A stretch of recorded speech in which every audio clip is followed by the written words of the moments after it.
Helps if I turn down the music. Why is Caedes not showing up anymore? Bye. Hello and welcome back to the Broken Respawn podcast, where I've broken everything and everything is as it should be. Again. Why is Caedes missing? While I figure this out, how are we all doing? I am glad it's the weekend. It is the weekend as well. I have 4 days off. Nice. Yeah, because, I mean, I don't know, you guys don't celebrate Thanksgiving there, do you? Oh, is it Thanksgiving? Well, Canadian side. No, kind of. Oh, okay, it's not American Thanksgiving, it's Canadian Thanksgiving. A little different. No, we would usually, when I was at school, have something called the Harvest Festival at this time of year, where we all bring in, like, cans and tinned food and stuff to donate to charity, but we don't really have a holiday at this point, so... Okay. I mean, Thanksgiving in America is thank fuck we got rid of the British. Thanksgiving in Canada is what's that one for? Thank God we got rid of the Americans, or thank God we got rid of the British. Isn't it? I mean, Thanksgiving universally, thank God we got rid of the Brits. No, it's the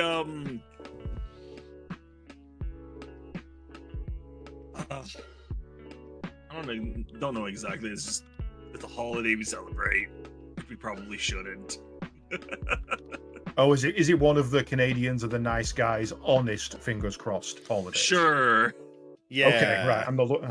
I've looked into a few of your historical events, and I'm all right. I'm good just thinking you guys are the nice guys. Yeah. I don't need to know your war crimes. It's not that nice guys finished last. It's that Canada didn't let anyone else finish after them. It's the nice guys wrote the history books. And the Geneva Convention. Geneva Suggestion. It's only a suggestion until you win the war. Or lose the war. Hang on. Anyway! This went off on the wrong rail. Anyway. I tell you what, we do have one coming up, which is Bonfire Night, which is more of a just little family gathering around a big fire. Weirdly, to celebrate the rebels not blowing up Parliament, which, I'll be honest, if I saw them today, I'd let them. I'd be like, that way, mate. I'll be like, we can have a bigger celebration after that. Wait, no. Don't do that. You've got the trigger wired up all wrong. Come here, let me show you. The red wire goes to the blue wire and the green wire. In fact, you wire them all together so it just goes boom. There we go. The serious putty goes in the square hole. That's right, in the square hole. God damn. Well, there's a reason I don't vote, okay? I don't believe in this. Oh, shit. Welcome to Broken Respawn. I'm TBSliver. I'm joined by the ever troublesome CaedesEnder. Oh, wait, we're live? Yes, we're live. Yes.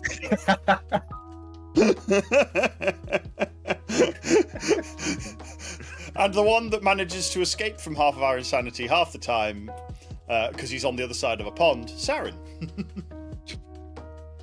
We can't blame you for anything British, at least. Right.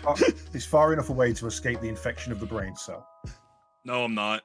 Either that or he's got a really good VPN. No, it's quantum linked. It's quantum linked. There's no escaping. It's on a VPN, virtual private neuron.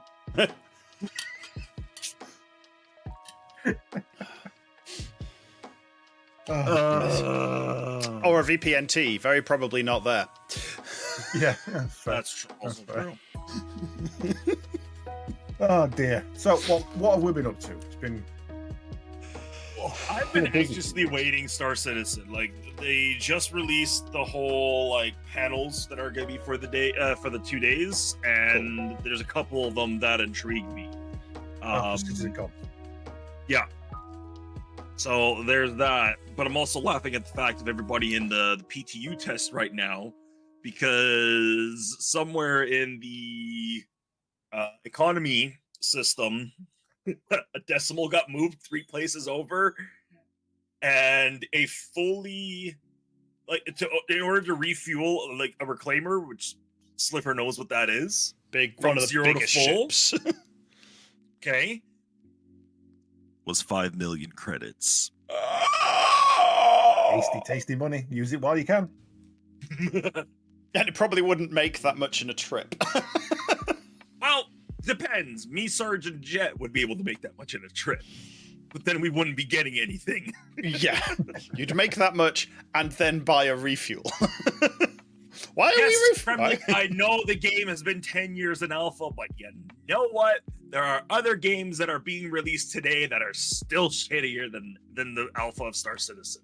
I mean, Space Engineers. That leads on to a very nice article I saw earlier that the head of Paradox Interactive is bitching and moaning that people aren't willing to buy unfinished products anymore, and without that, the industry can't survive. Why? Please buy City Skyline 2. Why? We know it doesn't work. Why? Please buy our early access CitizenCon. Hey, we know we're building this game. If you want to see it develop, consider supporting us. And people drop thousands of dollars on this game.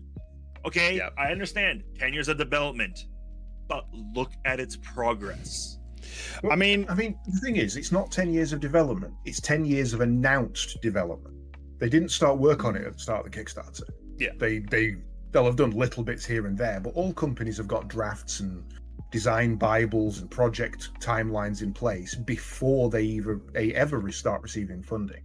I mean, and so on it's top of that, just that it's public. That's all it is. Yeah. On top of that, they're building their own game engine for all of it. Yeah, which is a big task. Well, they've rebuilt their own game engine. Well, no, because they started with CryEngine 6, I think, and then they went, "This is not enough for our game," and went and built their own engine. Yeah, and then they've modified that and updated it. Yeah, and then they've went, "Hey, we really don't like the fact that our fabric phases through the character model. Let's fix that." There's a lot of back end development that they're doing. I mean, I don't know. People that complain that the game's been in development for so long haven't actually looked at the development progress of the game. Yeah. They just see, a game in development for 10 years, the company's just built the money. How about, no, they're getting the money. They decided that, hey, instead of renting a motion capture studio to do our cinematic recording, let's build our own because it's going to be cheaper. Yeah. They've had to do so much mocap as well for that. But I mean, the biggest thing as well, what CIG are doing is they have publicized or done publicly the 10 years of development that you just don't see for games, especially massive games like this. Like, how long was Final? Let's pick a big game out of the air. Final Fantasy. Cyberpunk. Let's look at Cyberpunk. That failed horribly at the beginning. Yes, but how many years was that in development? That's the question. Right? That must have been and the 5, thing is, 6 years. The developers know when a game is ready for play or not. They know. The fact that they had to push it out because their shareholders and publishers are like, hey, we need a game. You promised us a game by this date. Put it out. Yeah, they're gonna have to, but at the end of the day, the game's gonna be crap. They're gonna have to put more hours into patching it. They're gonna have to, do all these other things with it. So, the end of the day, the game's not really finished until it's no longer being patched, and I think there's still patches happening for it. Yeah, I mean for Cyberpunk at least they've moved on to the DLC. Cyberpunk is content complete now. Yeah, well, that took 18 months, 2 years from release of base game to be considered finished, and still doesn't contain features that was promised. Yeah, they still didn't re-release it on PS4, I think. I don't think they couldn't get it to work. Yeah, understandably so, because I think that was actually a promise by the shareholders, and the developers went, "Are you sure?" Like all developers shouldn't. Beta anymore, Kremlik. Warframe came out of beta a while back, because I double checked that. That and AirMech used to be kind of contenders for the longest beta. Yeah. Although I think 7 Days to Die is currently the record holder on that at 12 years. Yeah. But I mean, if you want to go back even further, in 2006, when I was at college, there was a trailer for Beyond Good and Evil 2, meaning they'd started development, they were confident enough that the game was almost ready, they put out a trailer, an announcement trailer, a reveal. Yeah. We still don't have that game. That is 20 years ago, nearly. If that ever releases... I started college in 2004. If that was the first year I was at college, that is 20 years ago that game was announced. Jesus. And we don't even have a working alpha yet. Games take a long time when they're not right, and as Sarin says, devs know when they're not right, and devs don't want to release them when they're not right, but they're pressured into it by publishers and shareholders and external forces. Yeah. This is actually the big difference with CIG and Star Citizen. Who controls it? CIG. Who owns it? Yeah. CIG. Who's paying for it? People who have decided they want £1,000 ship. But, and this is the explicit thing that a lot of people miss, is like, you've not bought the game. You have been given they say a license, and it's probably actually right. When or if the game comes out, you get the license for that ship in game. But you are investing. What you are doing is investing. Yeah. You're funding a product you want to see. And I think a lot of the people who have backed the game, one thing they need to understand is they wouldn't ever do this, but if RSI wanted to, they could say, right, release 1, version 1.0 comes out tomorrow. Thank you very much for backing the game. That'll be $50 for the license to play the game, please. At no point are they actually obligated to provide you with a key just because you're a backer. One of the licenses, you can buy a ship without a game license, but there is a game license. Yeah. So if you bought a ship, don't realize they wouldn't do that, but they could. They could. I mean, hell, they could go 1.0 tomorrow. Say, good, thanks for all the fish. Goodbye. They could. I mean, CIG could implode tomorrow. Look at CIG. They owe you nothing. CIG. Cloud Imperium Games, Robert Space Industries. They're both the same people. Cloud Imperium Games is the actual. CIG is the main company. Robert Space Industries, I think, is an in-game company and I think an out-of-game company. I'm not 100% sure. I'd have to actually look that up. What I mean, Droid and Sergeant Perry, is that not all of the original Kickstarter campaign backers actually backed the game with a license.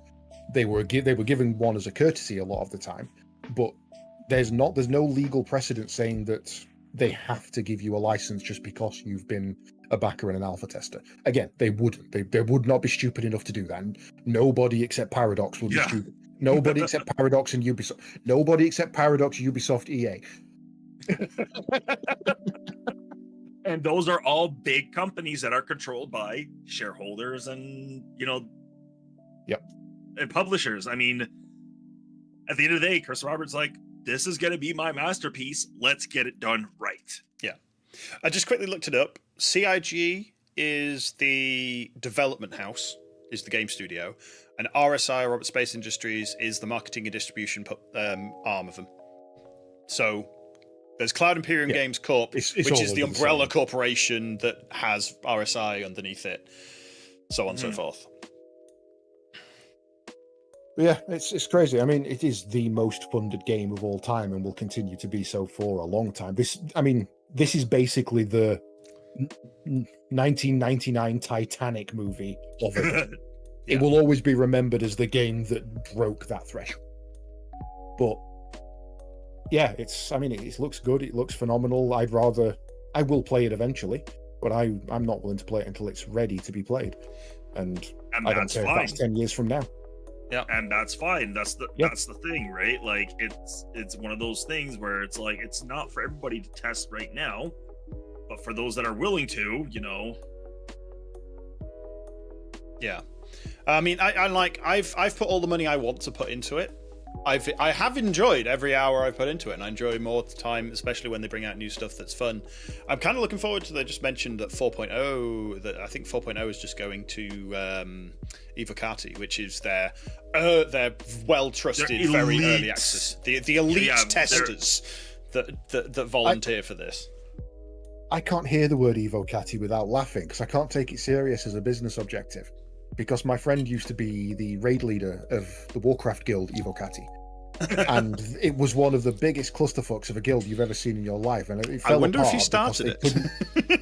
they couldn't. No, I still talk to the guy. Oh. I had sushi with him on Tuesday. But the guild fell apart because they couldn't beat Brutalis in Sunwell Plateau, which shows you how long ago that was for anybody who knows it. That was Burning Crusade second content patch or some shit. And their main tank raided their bank and just changed server, took everything. It was a massive. It almost crippled the server. That's how big that guild was. But every time I hear the Evocati are testing, I'm like, good fucking luck. Yeah. I I assume it's not the same people. It's a common enough word, but yeah. They use it for it is their internal like special team. I don't think even Morph is on Evocati. Morphologist. I think he is.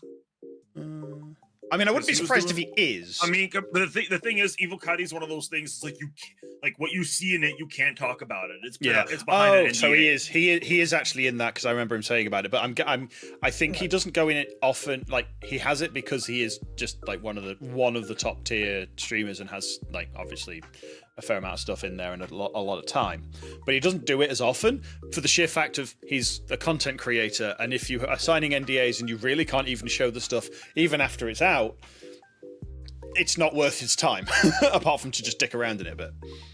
Yeah, especially when Morph is not a full-time content creator, he's also a damn good architect. Yeah. So he has a day job and doesn't want to be spending his downtime investigating content that he can't profit from. So he has a day job that pays for a Star Citizen. Yeah, no wrong. He has a day job that rivals any of ours in terms of. Oh, I mean, he's put the effort in and he's put the dedication in. He was from somebody who I saw as I think he was the youngest of the trio, and was a little wishy-washy. To find out that the reason he was so wishy-washy was because he was spending 10 hours a day researching architecture, going to study in Thailand and Taiwan and things like that, and he really, really knew what he wanted and went for it, and you can't fault that. That's absolutely brilliant. Mm. Yeah. Wish I had that dedication. I'd say yeah, but I've put myself where I am now, so I'll tell you what, I'll take it. Oh dear. But yeah, I would much rather wait for a game to be good. And I mean, I'll use tonight's release, Dragon Ball Sparking, as an example. That drops at 11 o'clock tonight. You can pay 30 quid more to have been playing it for 3 days. I know some of the people in the Discord have, and they're talking about things and essentially not quite spoilering because it's Dragon Ball. You can't spoil the story. I've played it 30 times and I've seen it twice. You can't spoil that story for me. But I'm not willing to pay to get access to a game 3 days early, because then I'm going to finish the game 3 days early, which means a 3 day longer wait for my next game. I'm not gaining anything from it. I'd rather just wait. I'm long past that FOMO of gotta be first, gotta get there, gotta make sure I'm keeping up. Just too long in the tooth for that shit anymore. Yeah. Midnight releases need to stop. They just do. I just can't take it anymore. Well, I mean, this is a little bit self-centered, but I don't work night shift anymore. I ain't got time for that crap. Yeah. I've got to be up at 7 o'clock tomorrow morning to take a driver's ed course because I got caught speeding. I ain't got time to play tonight now. Oh no! Oh, stupid fault. I was speeding. I was going to say you mop it, but it was on the way to Timeless. That's what they caught me. Ah, shit. Good job. Yeah. Oh dear. Yeah, I mean, fuck about, find out. It's simple as. Right. I said to a friend I was going to speed until they caught me, because that's what human nature is. You take the piss until you get slapped on the wrist. Yeah. So. And then you got slapped on the wrist and the wallet, and you went, "Well, that wasn't smart." It was 120 quid fine and 2 points, or 80 quid and a 3-hour driver's ed lesson. So, I know exactly which one you chose. That's a no-brainer. Yeah. It's like when I got caught. Offenses, so. It's like when I oddly enough I got caught cycling on the pavement a long time ago on my bike when I was in Hull, and my excuse was, well, what was it? My excuse at the time was, well, I couldn't get around the cars that were in front of me. Fuckers were parked in the were literally in the cycle lane. But yeah, it wasn't great. Yeah, I mean, I'd love to say that cost me like 80 quid or something like that. It's expensive. It should be expensive. But I'd love to say, oh, I was doing this. Oh, I had a reason. Oh, it was the safest thing to do. No, I was speeding. I was fucking about. I was being sick, and I was being reckless, and I got punished for it. And you know what? I have been 5 miles an hour under that speed limit every day since, because I'm not paying that again. The annoying thing for me was I was a student at the time, so I'm broke as sin. So 80 quid is like a lot of money, like a lot of money. And I kind of like, I understand it should be expensive. I think it should be relative to your income. So that if you're fucking rich and you're speeding, it's going to cost you £8,000. Well, this is a topic. That's a different topic. No, I don't want to, but I know exactly. You know, Well, all fines should be income based. The less you earn, the less you pay, because at the moment it's still going to hit you as hard. Yeah, in all societies, a fine isn't a fine; it's a cost. If you say to someone you can't park there's 150 quid fine, and they're rich, they go, okay, I'll pay 150 quid and walk inside the building. Yeah, they don't care. Yeah. Whereas if that was a 1,500, they might think twice. So I've always been for that. And it generates more taxes for public services, so that's always good. Yeah, fuck about, find out. It was a great week for me though. I got a rent increase. I got caught speeding. I crashed into another vehicle, though it was just a minor tap on the rear bumper. It was 100% my fault. Luckily, there was no damage. And I got a parking fine, all within the space of 2 days. Jesus. Yeah, it was a rough weekend. You're having fun. Stop it. Last month. Stop it. Yeah. I did. I drive like an old woman now, like a granny, just like, no more fines, please. Yeah, I wasn't paying attention. Someone crossed the road at a safe crossing point, because it's at a crossing. Car in front of me braked early enough. I didn't slam the brakes on and just tapped the back of them. Luckily, no injury, no damage, and no insurance claim, so I got away with that one. Yeah. But again, really made me think about the way I drive, so. Yeah. Yeah, gotta be careful. Yeah. I'm not looking forward to it. Just a little bit. Because, of course, obviously, I need to learn to drive. And I'm not looking forward to learning to drive for the cost of the bloody lessons. Well, I mean, I was going to say, if you're learning to drive to go up and see your other half, it's cheaper just to keep doing what you're doing. It takes more time, but it is definitely cheaper. It is cheaper. The downside is, well, it's a £30 a return. 30 quid a return? Yeah. It would cost me that in fuel alone. Yeah. So then you're paying tax, then you're paying for the car, then you're paying for the insurance. Yeah, so that's annoying. The downside is to see it's cheaper and easier until you have kids. Yeah, the downside is I also kind of want to go see my parents more often due to they're getting old. One of them's really not doing too well, and it's 14 to 17 quid return at the moment because I can't get a bus down to there. It's half the price of going to see my partner, but they live an hour away. Yeah, it's certainly more fucking trains. Right? Yeah. I also going to the shop and doing the other bits and going to the tip to throw out. I've literally got a box of stuff upstairs that's waiting on me having chance to figure out somebody with a car to help me take it to the tip. And it's just like, one of the things I didn't expect from it is I found I eat healthier. Because I'm more willing to just go, I want a salad. Got no food in. Yeah. I best nip to the Morrisons or the Tesco's, or I'll go that little bit further and get something good. Yeah. Rather than just going, I'll just order a takeaway. Case in point, today, if I actually drove, I'd have got home on the bike and gone, I'm hungry. I've got half an hour till the podcast. I'm going to Sainsbury's. Instead, I had burger and chips, and a milkshake. I probably could have bought a burger, chips, and milkshake, and it would have cost me less, even with £10 off voucher that I got because I eat there often enough. Oh dear, frequent flyer at a burger place is never good. I use Just Eat for my takeaways because it's easy enough. Every 5 times you buy from them, you get like £9-10 off. I've literally eaten for like £2 a day. I've fought from 4 different takeaways for a week because I ordered that many different takeaways. It lasts forever, but it's just like if I spent at the shops instead, I'd have a full freezer. Actually, I have a full freezer anyway, but no. Well, to respond to Lydia, she obviously doesn't want to get behind the driver's wheel. It's definitely scary, and I don't know if Sarin can attest to this, if this is just me or if this is all drivers. But there have been times when I'm going down the road and my brain just goes, "Who let you do this?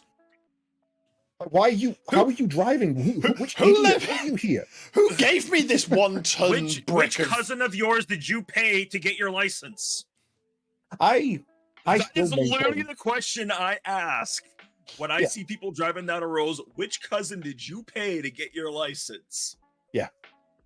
I maintain I got lucky with mine. I failed my theory, my written portion of my test. I failed that twice, got it on my 3rd. Or maybe 4th, I can't remember. But I passed my practical first time. And I still don't know how, because I curbed it twice. Like, how do you hit the curb twice? Admittedly, I instantly knew what I'd done and reacted to it properly and didn't panic. But I was like, I can't even I can't even do a normal parking maneuver. It's not even a difficult one. That's just please park on the side you're meant to park on. And I fucked it up twice, and I still passed. That guy must have had a really good lunch because I was directly after lunch. He must have had a really nice lunch and were in a properly good mood. I should not have passed. Oh, you were the one they needed to pass. Oh, they were the one you needed. You were in the. They can pass you or fail you. It doesn't matter for the quota. Yeah. The thing I remember most about my test is after you do a practical walk around of the car. Sometimes takes about 10 minutes. He explains what's going to happen, and then you do 20 minutes of driving where he says, turn here, turn there, do this, do that, form this maneuver. Yeah. And then he goes, right, follow the road signs for X place. And then just shuts up. And you just keep going until he tells you otherwise. And all through that part, he was humming. And I'm sat there getting really distracted, going, it's all well good for you, mate. You're fucking chilling. I'm bricking myself here. And you're just humming and distracting me in the background. It was really off-putting. Well, and that's their point. They need to know that you're able to deal with the distraction. Yeah. I think that's why I passed, because yes, I curbed it, but I responded to it instantly and safely. And when somebody did literally pull out on me, I reacted calmly and just dealt with the situation. And I didn't even have to stop the car. I just maneuvered and carried on. And that was all it was, that I was clearly confident and competent. Yeah. Still, yeah, it's bothering me. I'm like, I'm trying to concentrate. Fuck up. I wonder if you could actually. It's very hard to hear those 2 words with Caedes in the sentence. I'm concentrating. True. No, competent. Oh. Hey, you take that back. I have always been confident, whether I deserve to be or not. I am a confident idiot. That I can agree with. I'm a competent idiot. We're all confidently competent idiots. Yes. There's a t-shirt. Broken Respawn. Confidently competent idiots. There we go. There's the t-shirt. We need it.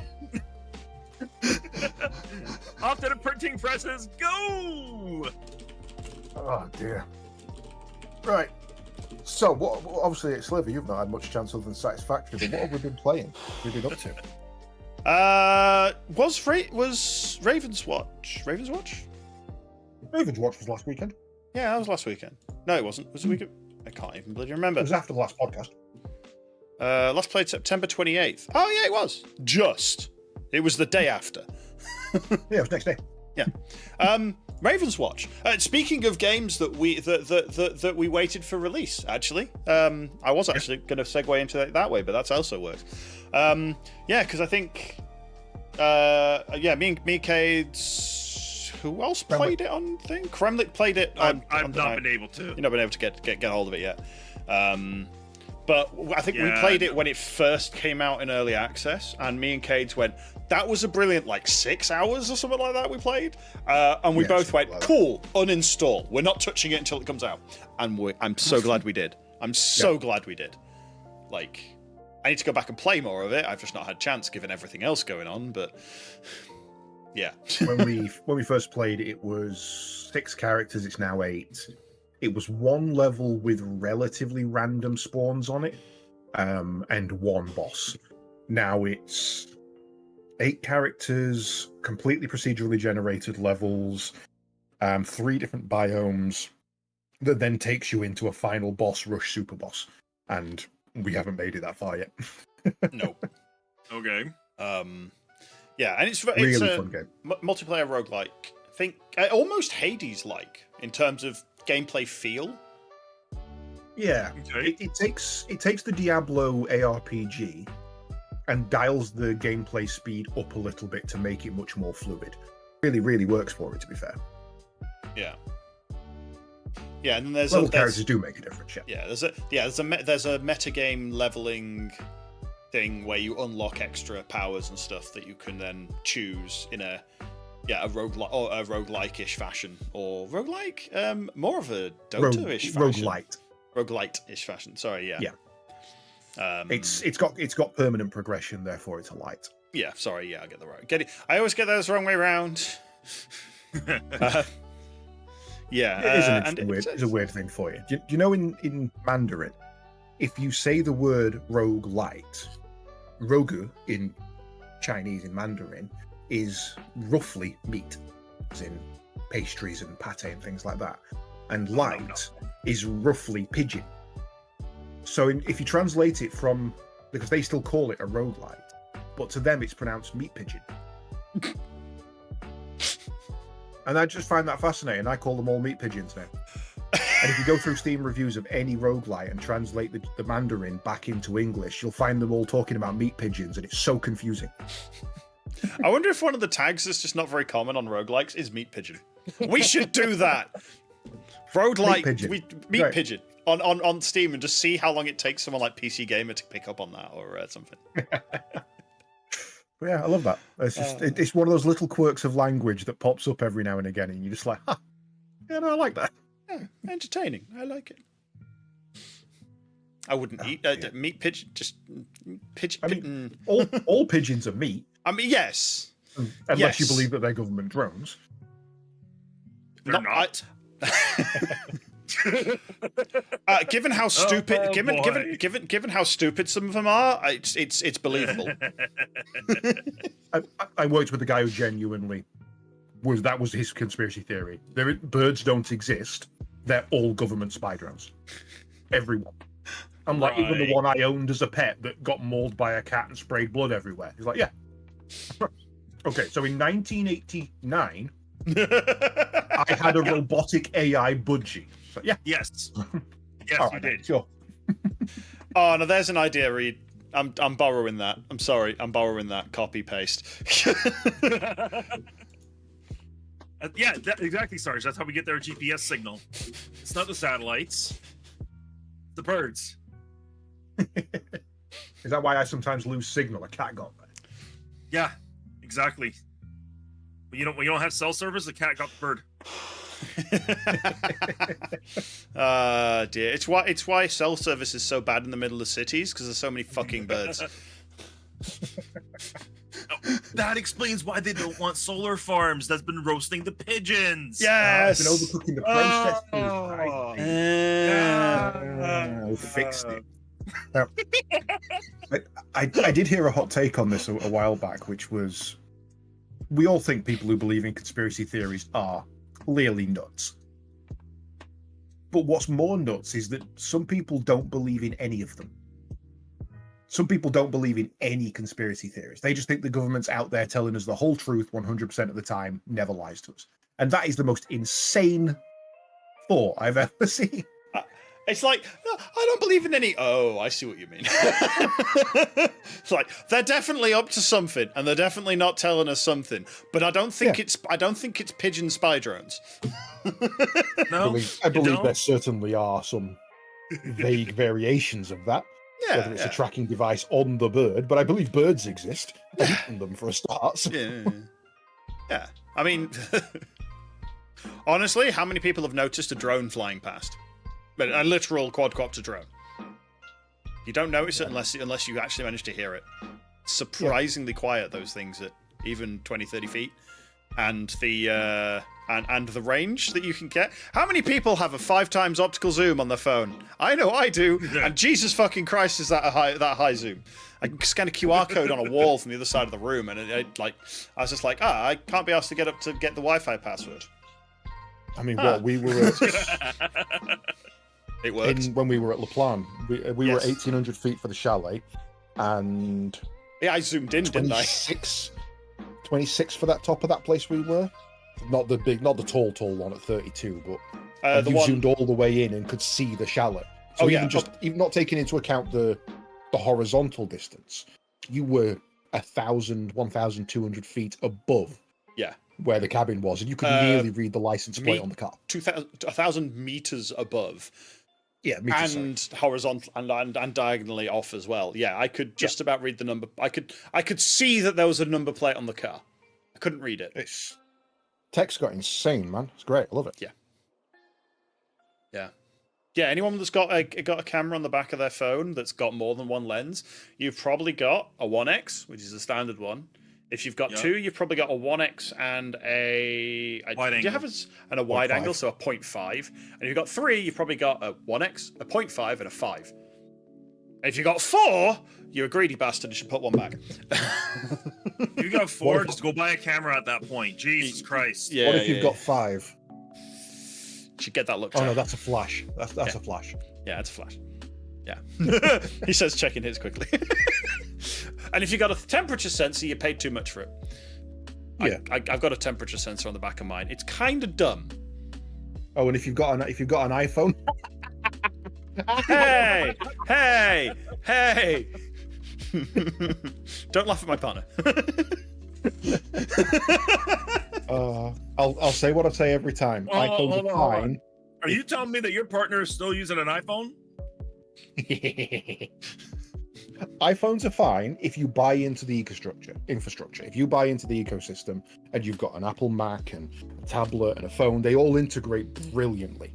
There's no point in having one and not the rest. I can't stand those things. I made sure my wife was all Android before I married her. Well, fair. Oh no, that's the weirdest prenup I've ever heard. Honestly, I don't care as long as it's got USB-C on. So we're replacing Lydia's phone immediately.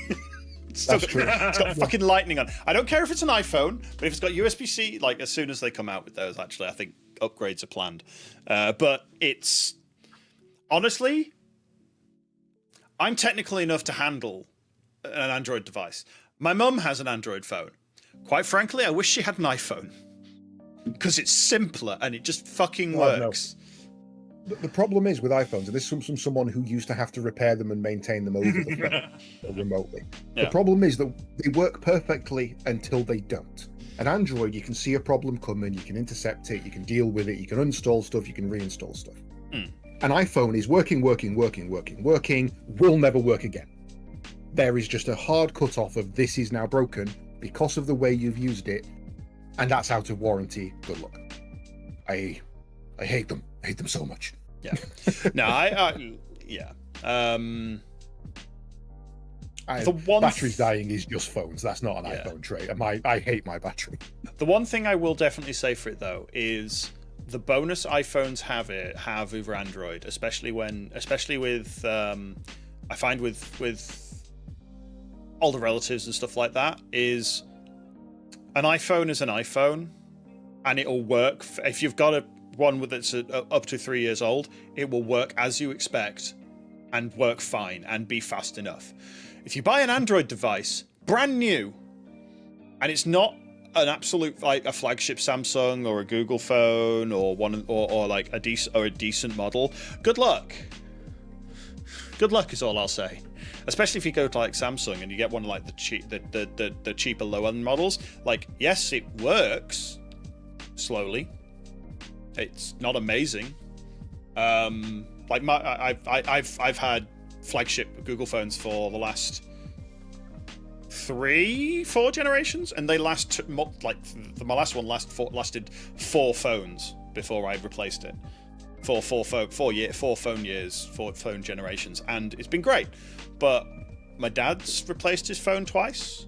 My mum's replaced her phone twice. My sister's replaced her phone twice. They just haven't. They spent as much as I spent on that on 2 phones. I will say, don't ever. This is speaking of someone who's got one. Don't ever go flagship Samsung. Don't. Not worth it. They want it to be showy, so they cut out features. For example, all flagship Samsungs for the last 2 generations and for a foreseeable future do not have SD slots. You cannot increase your storage because people were buying a flagship phone, spending 600 quid on a brand new phone, going onto eBay, getting a cheap Chinese knockoff SD card with 2 megabyte write speed, putting it in the phone, and then wondering why it was slow, blaming Samsung for it. So they didn't want their flagship phones running slow and getting a reputation. No, I have one so better. They dropped the slot. Fair. Because now going back to the conspiracy theorist, this is my favorite one. You want to know why you can't remove batteries on your phone anymore? Go on. Well, says the guy in airport security. Said the guy in airport security, but this is the guy that used to work for a mobile company. Okay, this is a story from when I worked at a mobile company. They bring back their phone, and they're like, "Hey, my near-field communication is not working." Okay, well, let's check the settings. So I go check the settings and everything. Okay, well, let me pop open the phone, see if there's any visible damage and everything. Pop up on the phone, and I'm like, "What did you do to the battery?" Well, I had to take off the listening chip that the government put on it. Oh, I hate those people. Oh my fucking! They took off the wrapper on the battery that acted as the NFC receiver. Hey, you want to know why your phone's running so hot? That thing was also a heatsink. Good luck. Do you also know why your phone's exploded in your pocket? That chip that you ripped off is the current limiter. Why is my camera going framey when it's on the same machine? And Sarin's is fine and coming from Canada. Hang on a minute. Talking about exploding phones, do not trust the internet when it comes to diagnosing your phone. Especially Reddit. Because putting a phone in the microwave for any amount of time does not charge it. That was I actually know the history of that one. And it was a group of Android users who despised iPhone and Apple products so much that they were getting together prior to the release of the iPhone 4, 5, something like that, and coming up with ideas to get people to break their phones.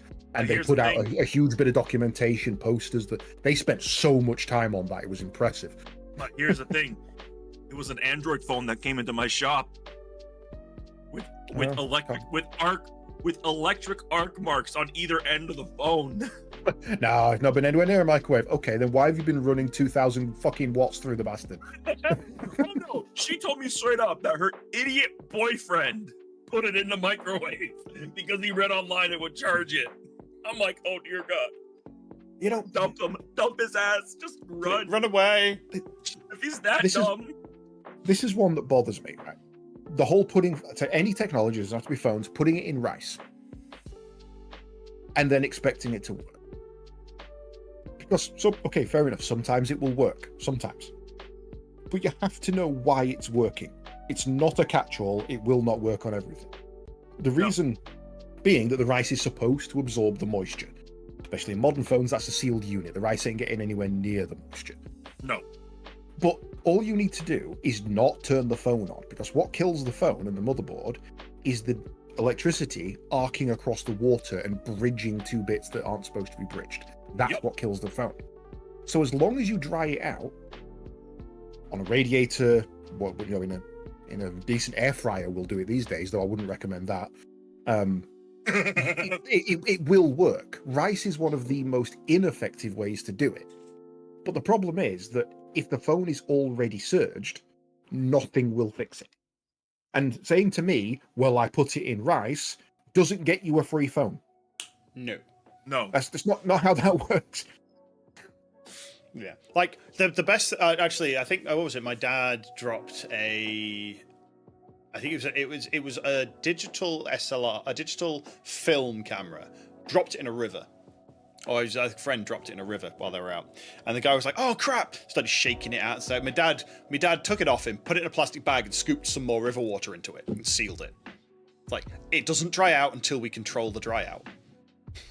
Perfect. Yeah, I got nothing wrong with that at all. Yeah, the only thing he did was quickly pop the battery out, because that's a bad thing. But he quickly popped the battery out and then left it in the bag. Took it home. They got all the pictures back on everything, which was great. The only thing you need to remember is you need to do it at a controlled speed.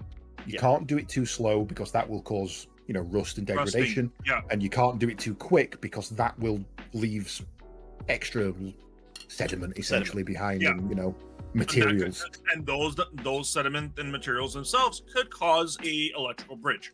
Yeah. In fact, and those who then go and wipe it down afterwards with a wet wipe, what is wrong with you? Yeah. No. What was it? I think isopropyl alcohol. So my dad's actual thing was he got not denatured. He got basically absolute pure water, deionized water, because he worked in a lab at the time, and he soaked it in that, just dunked it in, washed it all off, and then after he was sure it got rid of all the sediment, then washed certain parts of it down with IPA after taking the film out. Yeah, shake that man's hand for me. Yeah, that's what we need. I will do when I go see him when he's back at home on Tuesday. Good. And you know what? And this is the kind of shit in this day and age that we need to be teaching in schools. Yeah. Well, you can't do the same. How to treat technology. Yes. Tax evasion and wait, no. Evasion. What the hell's wrong? For legal reasons, Broken Respawn does not endorse tax evasion or tax exemptions. Jesus. No, tax not exemptions, is it? It's tax evasion and tax avoidance. One's fine and the other's not. One, the lawyers will tell you how to do. Yeah, evasion is illegal, avoidance is fine, I think. Yes. Yeah, because you're avoiding paying taxes by hiding your money elsewhere, but ask Jimmy Carr, he knows more than I do. Ask Turnip Boy. He's good at it. Ask any politician. They're bad at it. Wait, no, hang on. I wish they were bad at it. Speaking of turnips and, as politicians, cabbages, I've been playing a new farming game. Oh God! No, it's a good farming game. It's not obviously attempting to, but it's gonna be one to rival Stardew. It's called Fields of Mystria. It's very, very fun. It's still in very early access, but wasn't I think Misty was talking about it. I don't think she actually played it, or maybe she played it off stream. Can't remember. Okay. It's typical. Okay, so it's typical farming game. If you've ever played 2 farming games, you know the basic premise. Somebody has died and left you a farm. This one takes it a little bit more. It's the same system, but off kilter, where the entire town of Mystria has been hit by an earthquake. Nobody's injured, but a lot of structural damage has happened. So they reach out to the local adventurers guild and say, hey, we've got a plot of land. Come help us build the town back up, spend some time helping with the mines and reopening this and the museum and the windmill and all that. And in return, you get the farm. And that's how you join. You're just some random adventurer who's there to help the town, which kind of explains the reason why people are asking all these different tasks of you and things. I will say, apart from a couple of the characters in there, because it's obviously a farming game, you've got to have romance. A couple of them are really interesting characters. One of them is an absolute fun lord, and I love that man. I will marry his daughter just to get into the family. But most of them are just...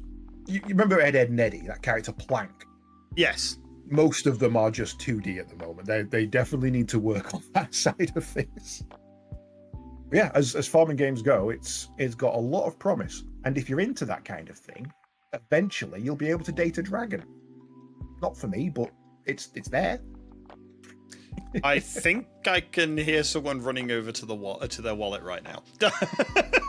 And it's cheap. It's like 15 quid as well. Yeah, it's 11 quid on early access. I've actually got it up right I was just actually seeing if Misty had it, but she doesn't. Yeah. And I thought, oh, was it Devi? No, it's not Devi either. I think one of them's mentioned it or something. Misty's definitely mentioned it. Yeah. The sprites and animations and everything are extremely Stardew Valley, but the terrain and the buildings and everything are weirdly more Zelda-esque from Game Boy era, and it works quite well for it. Yeah. Let me just hang on a minute. I can pull up the video. And I will say they do something at the start, which I did mention this on stream, something I absolutely love. You don't choose a gender, you just choose your pronouns.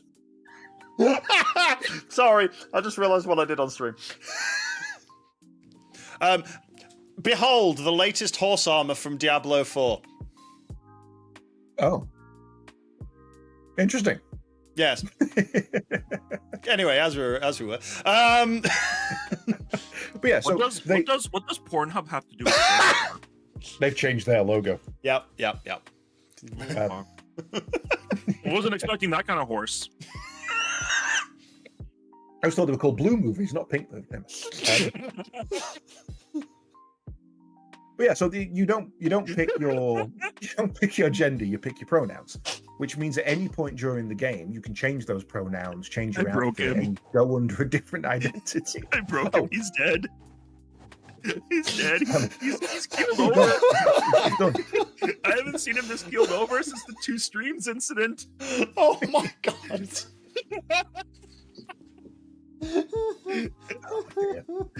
Waiting for the foghorn. Oh, he held back the foghorn. I'm sad. I saw him cover his mouth just as it was about to come out. Oh, my sides hurt. Ow.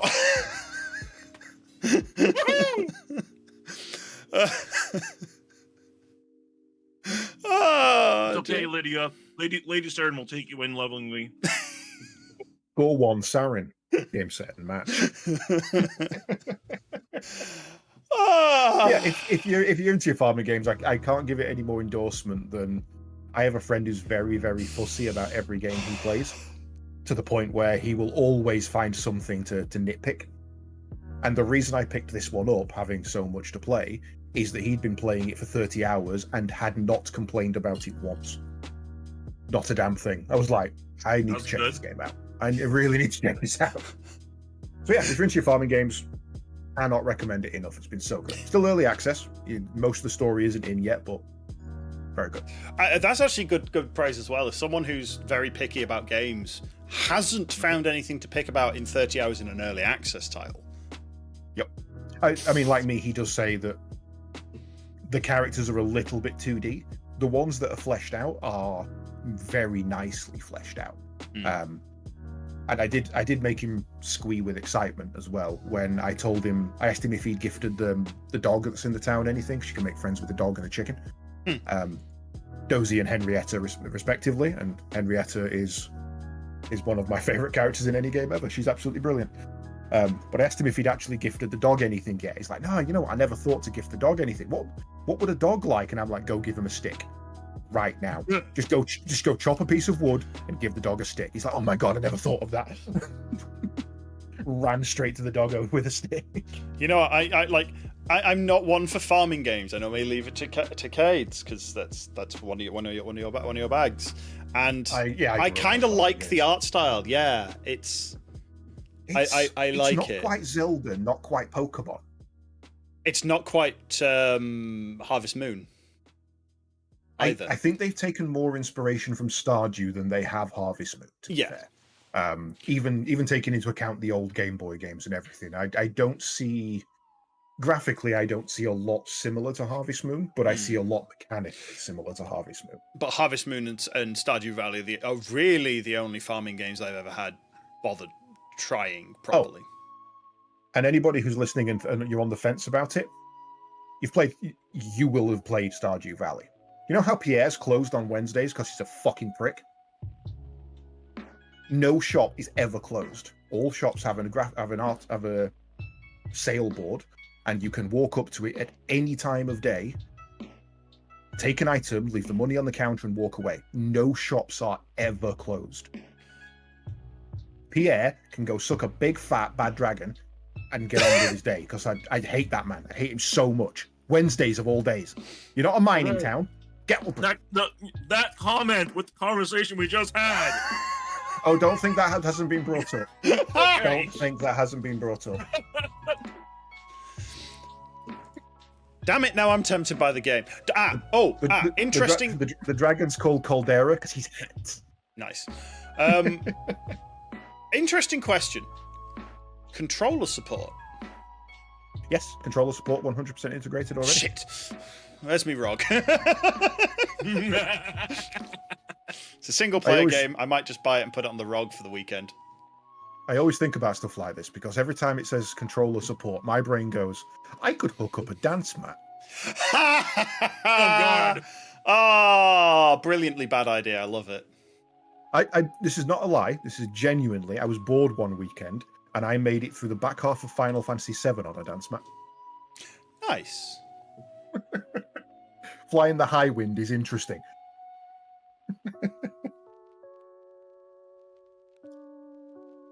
It's not an expensive game, but yeah, if you're into farming, go give it some support.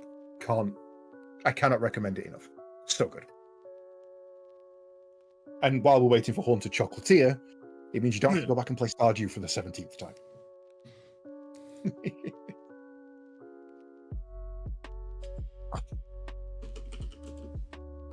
Right. That's all I got.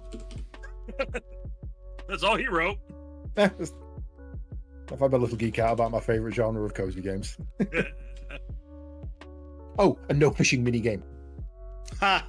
None of this. No fishing mini game. None of this bullshit. None of it. No.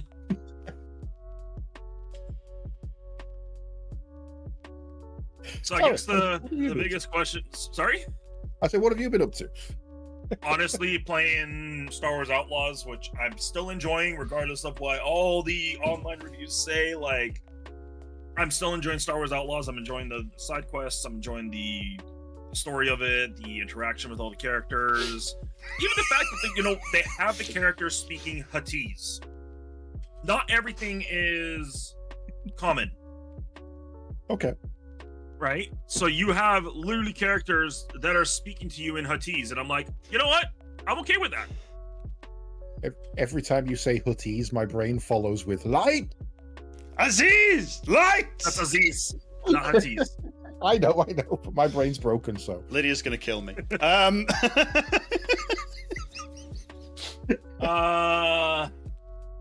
do want to play that game. I've been enjoying it. Like, it does capture that Star Wars aesthetic to the game. Yeah.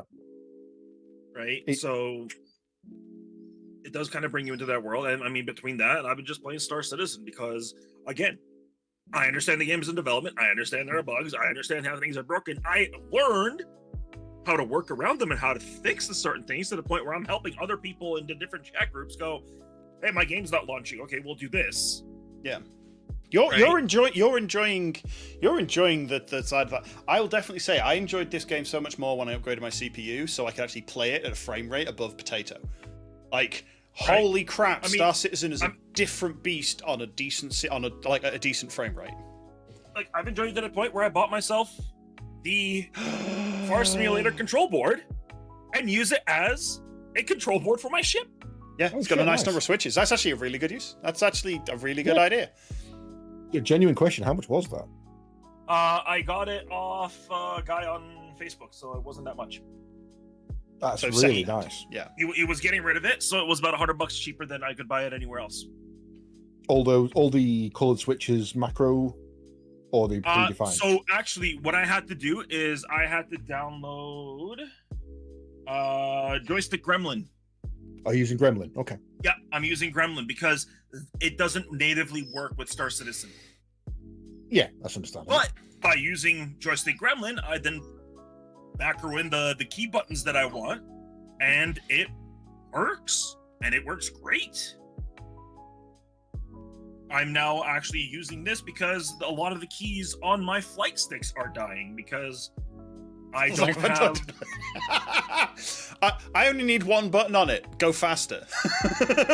Sorry. Yes, Lydia, you do hear puppy. Sorry. Fun toy to drive mechs with. I mean, if you had 2 of them, that'd be awesome, right? Just Well, one of the games that's upcoming at the moment is MechWarrior 5 Clans, which is the standalone expansion for 2017-2018's game. But they have an interface for controlling weapon loadouts, and that was my first thought when I saw that, all those different buttons for weapon groupings and orders for your companions, and well, that looks real good. I mean, I just searched farm joystick PC. Sorry. Yeah, I don't think Sliver's been actually keeping up with all the changes that are coming to the game, because they're changing how, because with the new engineering gameplay, they're changing how power management's going to be working.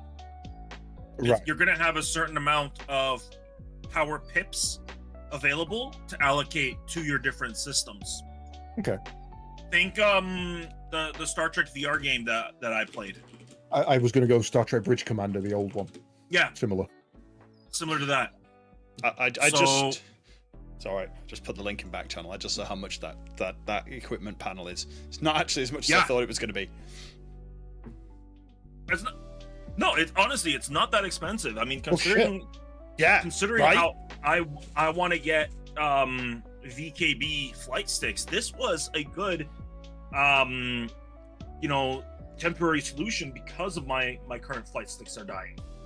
Yeah, this gives you all the buttons and an extra.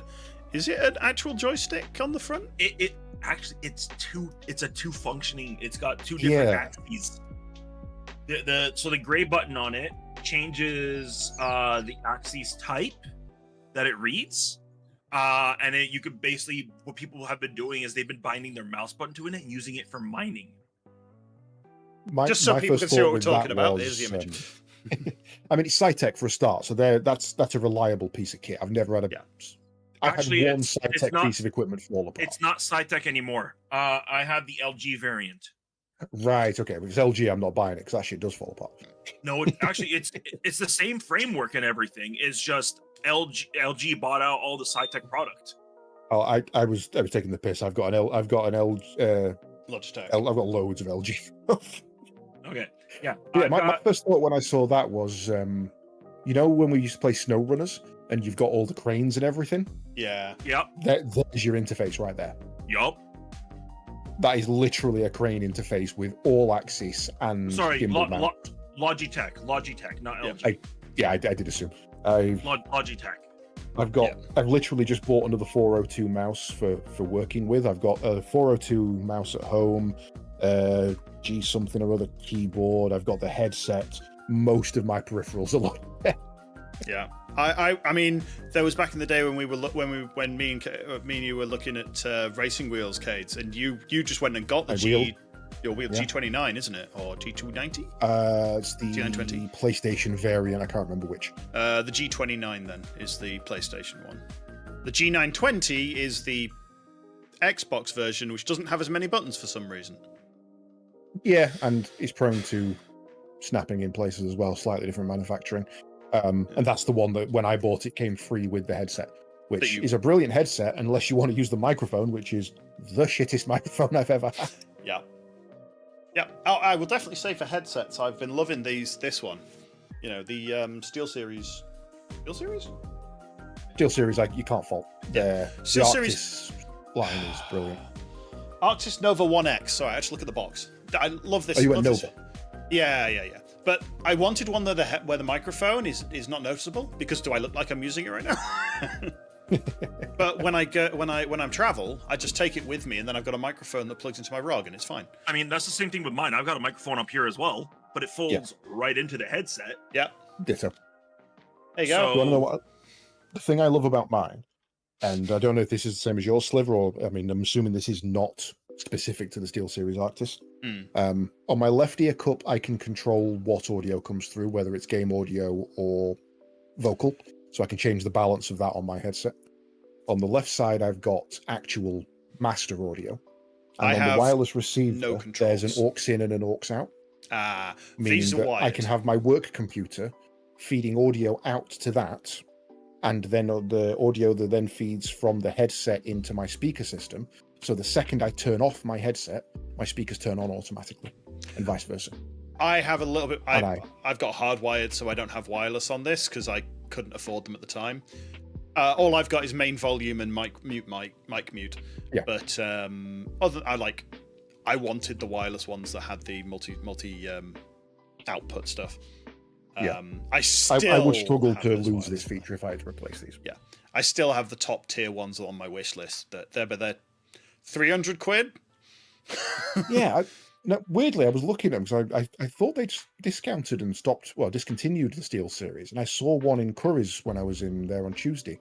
They are the Steel series Nova 7s are still they're more expensive than that interface. They're like 170 quid. It's ridiculous. Yeah, I didn't pay that for the 9s 2 years ago. Yeah, so I think they got rid of the Steel Series Nova, and they went to Steel Series Arctis Nova. They redid it was originally they redid the then same. It was the Nova, and then they merged the two. They did something like that. It's basically, if it's got the 2 circles, then it's the newer. It's like they got a circle inside the oval. It's the newer ones. If it's just the oval side shape, it's the old design. That's the difference. They actually just redid the whole range. I did upgrade mine to the slightly thicker leather ear cups as well. So much comfier. Lydia's got a set of the replacement ear cups on hers, and they're the gel cooled ones. Oh, nice. I put the headset on, and she was like, "Can I have my headset back?" I was like, "No." No, mine now. Comfy. It's comfy. It's mine now. No more. Yeah. So to go back to the peripherals for Sarin, I suppose the real question is: are you going to go full setup and have a Hossas with that on the side, or are you sticking with one stick, one throttle? I will show you what I want. I'll send a link to Sliver. Yeah. Or to the back channel. Give me 1 second. I opened up the wrong window. Yeah. Because I know I want to go Hossas, hand on stick and stick, because I want to try. I've never tried that. That is the ultimate setup that I want. But what I want is VKB sticks. So it is a dual stick. But they have an attachment for the left one to be at 90 or a 50-degree tilt, but you still have the whole motion of the stick, so I could go front, back, side, and then twist for up and down. Yeah. Oh, so this is this is a video wall, a surround video wall. Oh, that's cool. Yeah. That's what I want to do. It's a simulation screen. It's what they use in presentations and shit. But yeah, so essentially you are going full Hossas, but the left stick is tilted to be a throttle as well as a stick. Yes. A bit like so what for Wasted's those who've seen it, it's what Wasted's got. Yeah. But with also that now extra interface, which would complete that setup rather nicely. Well, and if you look at it, because there's that desk that fits nicely in front of the screen as well, so they would kind of scroll past it. Where I'm actually planning on custom building my own kind of simulation sitting area, so that I have, because right now, like, my desk is very cluttered because I've got that control panel, I've got my throttle, I've got the mouse and keyboard, and I've got the flight stick. But the flight stick is not in the position where I want it. It's off to the side, rather as I prefer it to be in the center, more of a combat fighter style. Yeah. I'd show more images, but their site just stopped working, so I can't show any more images. Yeah. So no. Last time this happened, we ended up having to use 3 different chat channels. No, as in the site's responding. It just that you can't zoom in on the pictures, so. I've noticed that Sliver's video is stuttering, so I'm wondering how that's gonna work. It's fine. What's that? That's just I've bypassed that because I'm feeding now directly into OBS from my camera. It's fine, just we're all fine here. How are you? And then this is the output of the webcam from OBS. So it's fine. It's fine. It's jank and it's worked. It's not jank. Yeah. I can't. I could probably fix it, but I can't be asked to press it in case it breaks it worse. That's basically my rule right now. It's fine. It's all fine. The live stream's fine. The one bit of the flight setup I really want is the it's a pair of flight pedals, but they're push and pull. So you lock your feet into them, and if you push forward on your left and right, but you can also pull backwards as well. Like Okay. Pedals. I really, really want that. Oh yeah, I think I've forgotten the Star Citizen person that does it. He lives out in Wales. He's from West Country. Yeah. Lives in Wales from West Country. Oh, well, that makes sense then. Yeah. But it's an interesting one because it's like a vertical, round, cylindrical pillar with just two pedals on that you can push and tilt, and it's so weird. So the design, so they've got 3 axes. You've got tilt each foot forward and backwards. You've got rock them like a steering wheel, and you can also then depress them in as well.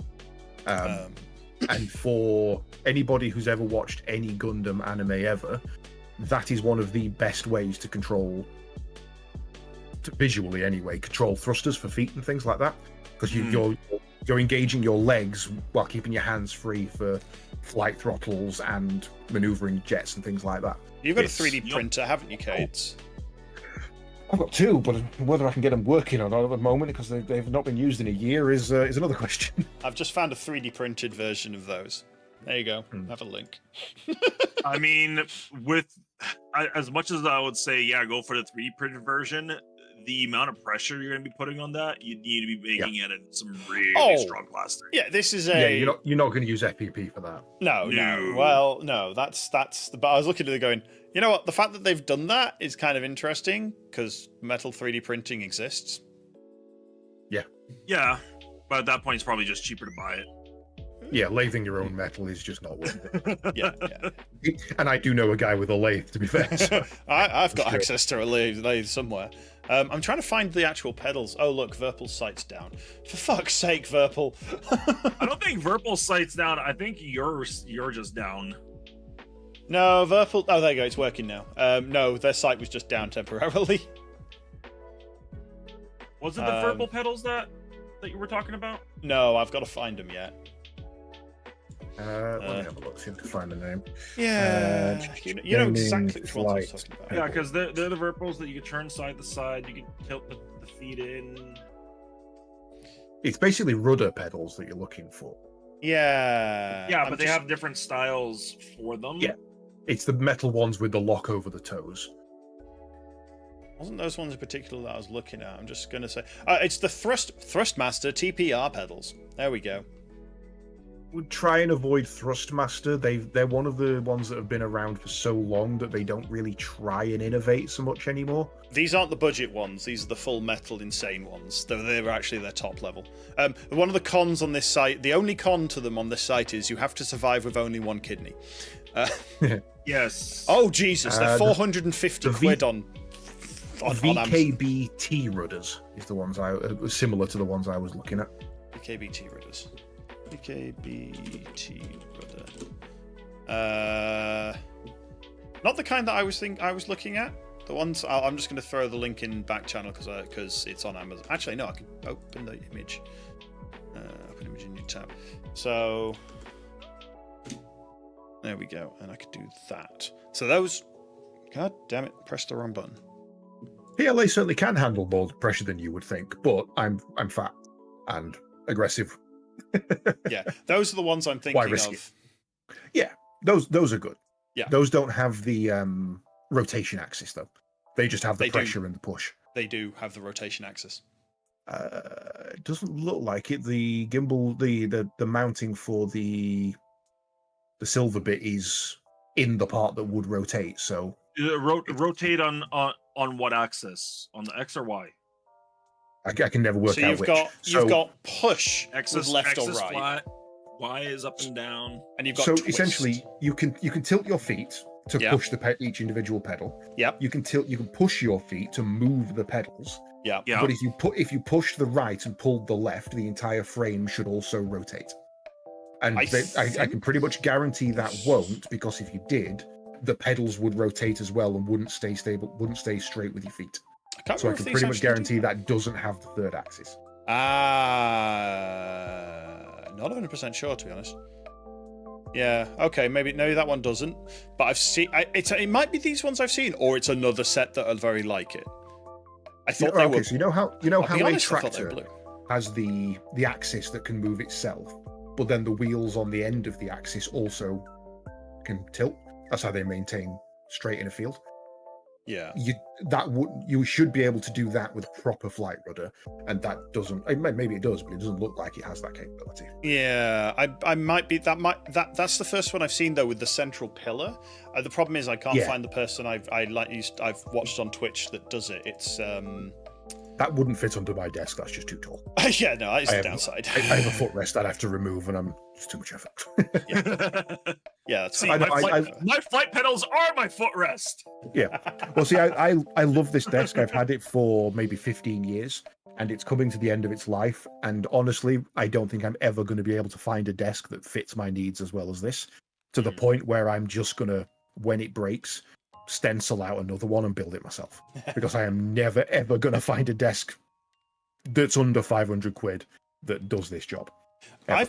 I've been very impressed with the desk I've got. The only thing that I've found is because of how much I mount on the poles for the monitor arms, I shouldn't have the mesh backing it's got, because I'm currently clamped onto the metal frame for the mesh backing, and I couldn't fit any more on this.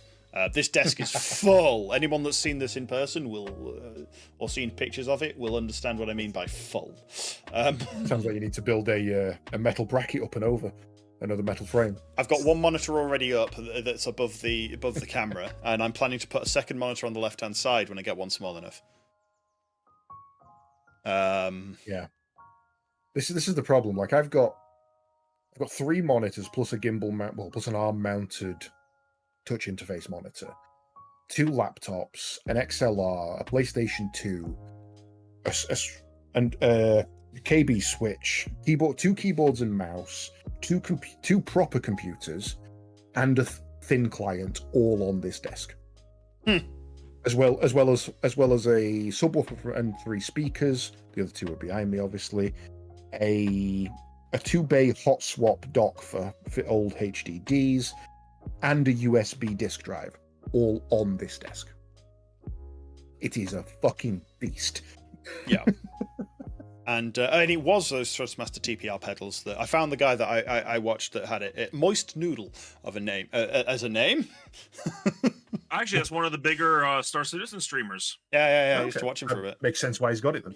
Yeah. He's got a full, like, he has all his streaming gear up on a kit website that he uses. It's just lists the lot, and he's running one thing VPC I think we need to do shit. at some point.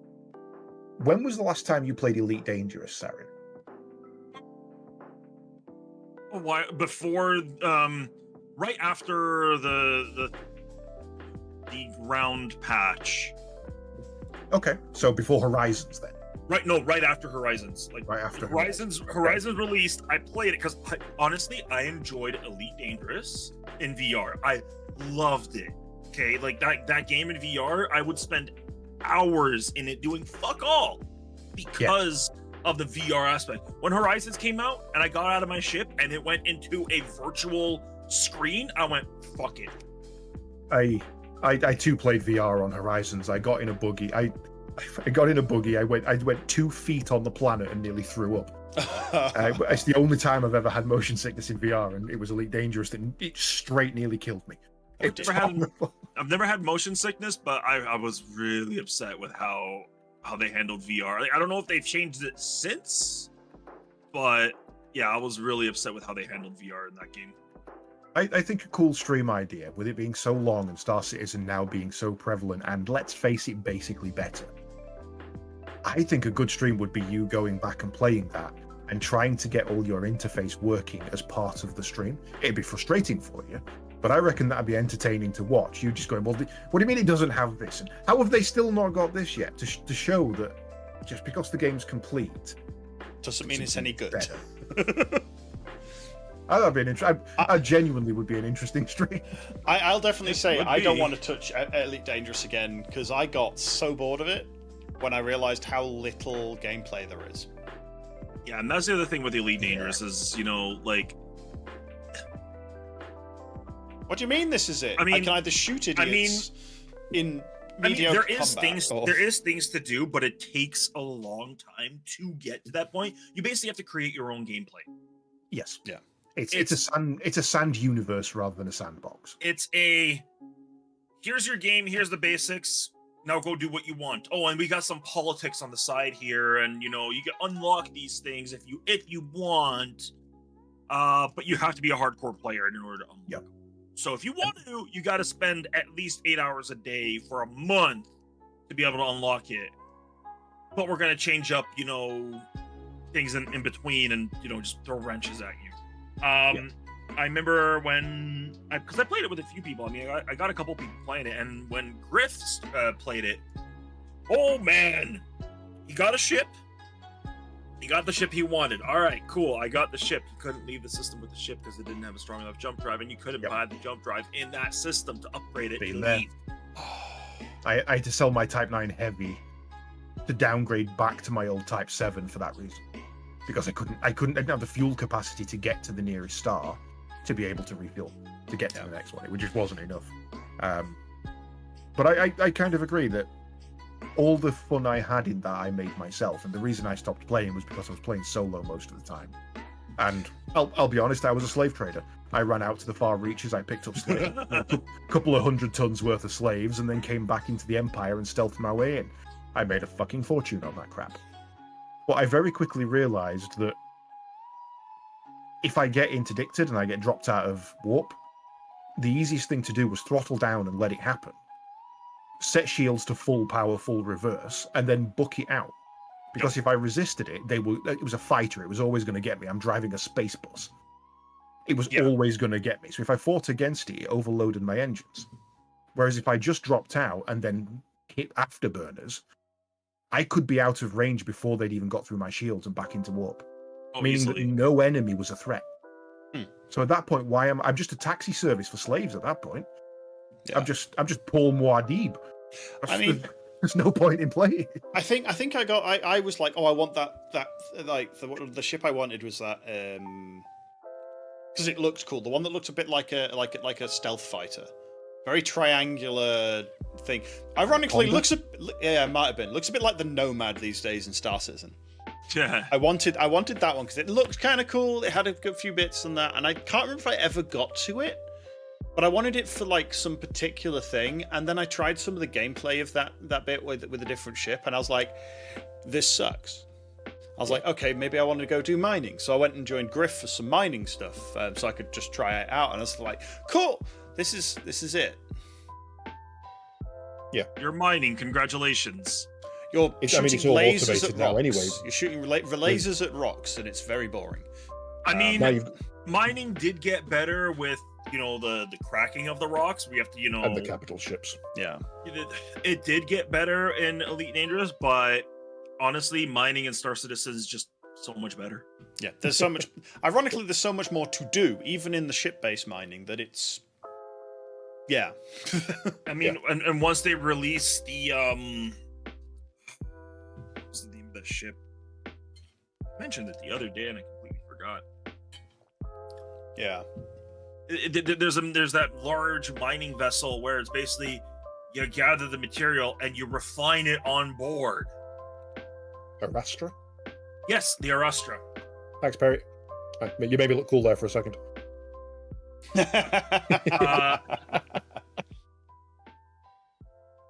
Yeah. There's just I cannot wait. As much as I cannot wait for the game to be finished, I can wait because I want them to get it done right. Yeah, and I have waited this long. It would be silly not for me to not wait. But I just hope it doesn't have that same thing as the Elite did for me, which was I'm enjoying flying around and I'm enjoying doing my own thing. So I'm earning some money so that I can go and buy a better ship, so that I can do the same thing but faster to afford a bigger ship, so that I can do the same thing but faster. What am I aiming for here? Why do I actually need a bigger ship? All I'm doing is the same thing for more profit. What's at the end of that You're profit? saying for Star Citizen? No, this was Elite Dangerous. Oh, Elite Dangerous. I got the big. I think I got the not the Orca, not the Anaconda. whichever the slightly upgraded ship was, and then I saved up and got the space bus, and then I saved up and got the Type 7, and then I saved up and got the Type 9, and I was like, saved up and saved up and saved up, yeah. But why?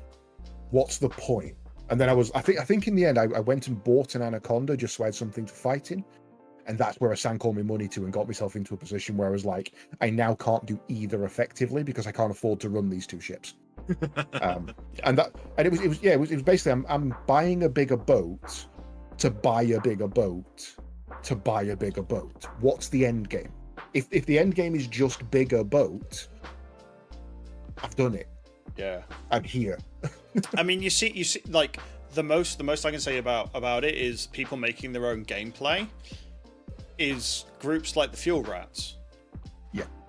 Like they've made an entire cool little system that become a known thing across other games, like Valheim, for example. Actually, some of the people that do Fuel Rats did a Valheim style thing where you could ask for people who had grinded out all the things to help you do a death run. You could just ask them to join your server, and they'll help you get to your body, and then disappear back out of a game and leave you to it. It was great. And I remember back in City of Villains, they had City of Heroes. In the middle of Liberty City, they had a group of people who were dressed in yellow leotards with black and white checks down the side, and you would walk up to them, pay them amount of honor or whatever it was in their prestige, and say, "I would like to go here, please." They'd invite you to a party, super speed through the city like the Flash, because it's a superhero game.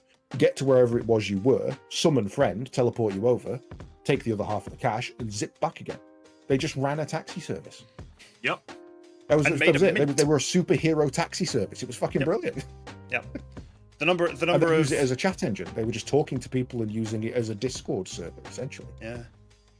I remember playing Guild Wars 1, and it was like we needed to get through this particular boss, and we just could not get our ass through it. Something lava floor and it was a big dragon, and we basically paid I think it was 1,000 gold each or something stupid to all join a party of eight people, 7 other people being thing. And this one guy just went and soloed the boss. It's just like one of us went around the corner to try and see what was going on. Got one shot by the boss, which then killed him. And he came back. He respawned back in and said, "Don't move." And we all went, "Oh, sorry, mate."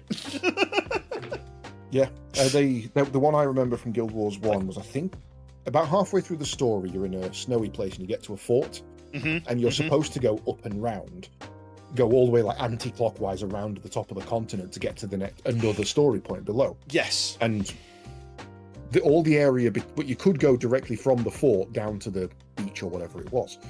I think it was Lion's Arch. But people stayed in the fortress, took a platinum, got a group together, and ran it solo, avoiding all the super high level mobs. Because when one person teleported, it teleported everybody. Yeah, it was team. So they were essentially ultimate ninja warrioring through the hardest bit of the game to get you to the rest of the story, because that's where all the good shops and everything were. This is the kind of thing that's been in games for forever, and people like that are the backbone of these games. Oh yeah, not even gold, not even like gold sellers, but people. Yeah, the people that take in-game currency to thing, and they're doing it almost like a part-time job for the game. Like, they need a couple of platinum, like 100 platinum to do something stupid. So what are they going to do? Well, they're going to run 100 newbies through that area. Cool. That's 100 platinum. Sold. Carry on.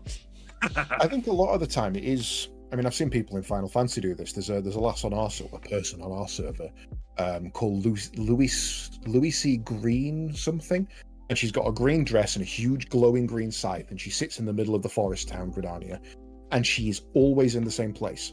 To the point where she is a meme within the community. That if she's not online, the content's dead for the game. You may as well log out. Because there is nothing to do. Yeah. But she doesn't do the content. She sits there and uses it as a chat engine. She just talks to a guild and enjoys it and doesn't do a thing. And I think a lot of it comes from that, where people are logging on to talk to their friends. I mean, this is back before we had TeamSpeak in Guild Wars 1's case. We had vent servers at the best, or Skype calls. So they were logging in to use it as a chat engine and just getting some money. I may as well run. I can do this, so I may as well run these people down. I've already beat the game, you know. Yeah. I think that's where it comes from. It's just an extension of the game. Yeah. I mean, I do miss the time I was playing Guild Wars, where I was at uni and I was sat in the window. I was sat in the comfy chair in the window, and just behind my mate's desk, who we were sat in their room. She was playing on a computer on the desk, and another 3 friends were like 2 were sitting on the bed, and one was sat in a beanbag in the other corner. All 5 of us were sort of playing Guild Wars together to get through the content and just bouncing between groups. We did a 18-hour marathon with that, and it was the first time I was exposed to the coffee-ish thing called rocket fuel. Oh God! I had that in the morning. To the Americas as Four Loco, I think. Four Loco, yeah. Holy caffeine crash, Batman! Jesus Christ! Yeah. I was just after Guild Wars. I can't remember what we're playing at the time. Probably just start our own Warcraft private server, to be fair. But we used to be able to. It was when Relentless first came out, and it was 4 cans for 150. That shit was dangerous, man. I remember when a large can of Red. Actually, I miss Red. Was it Red Bull Raw or Coca-Cola Raw? Was it Pepsi? One of them did a sort of caffeinated raw version of the drink. Oh my God, that would I didn't sleep properly for a bit. Yeah, good. No, the worst I've ever been. I got when I was working night shift at a hotel. I got a hankering for the Relentless apple and kiwi. I think it is the green can. Ooh, yeah. So when I moved into this house and I started night shift here, I was occasionally drinking that on and off.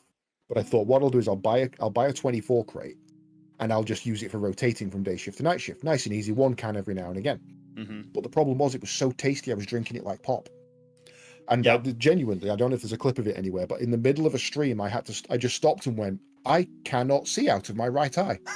I have gone completely blind in my right eye for about 20 minutes. Fuck. And I've never touched that stuff since because I was drinking way too much of it. Yeah. A little bit.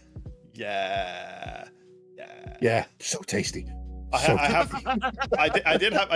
remember back when Red Bull was coming out, and I had a 6-pack of it in a sitting. Yeah.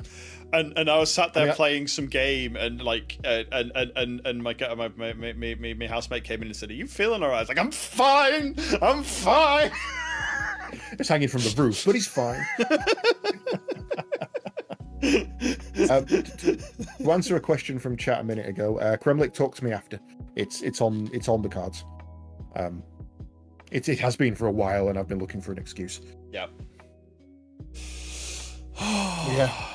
I mean, this is what my Sundays have become. I'm currently playing Jack 3 because retro games rule, and I need to keep that up. It was fun watching. Yeah, it was fun watching you play through that the other day, actually. Man, that game's so jank. You forget how jank. Like, was it you that? Who was playing? Games weren't hard because they were hard. Games were hard because they were jank. Who was playing Bugs Bunny the other day?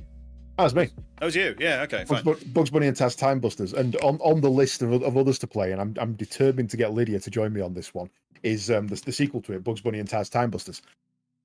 Is it a co-op game? Oh yeah, you play Bugs Bunny and Taz, believe it or not. Okay. But that you unlock skills like Bugs Bunny can jump on Taz's head to reach higher points, and Taz can pick up bugs and use him like a bowling ball. I'm guessing you're going to do remote play using. It would have to be like Parsec or something. Parsec or something. Yeah. Oh God, Parsec. That's Jesus. Parsec is how Argic is doing dual rig streaming right now. He's using Parsec. Yeah, I saw him say that, and I was like, "There's so many easier ways." My thought of that was, finally I can give one of you guys control of the rig. I was like, why didn't I not think of using Parsec for that if I'm away? The only thing I've used Parsec for was playing Darkest Dungeon as a 4-player co-op, and got to admit that game is so much better in 4-player. because it causes so many arguments.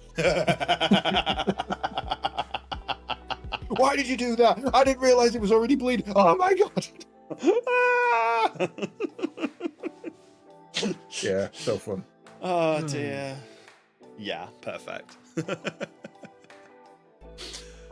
Right, I think is that it winding down?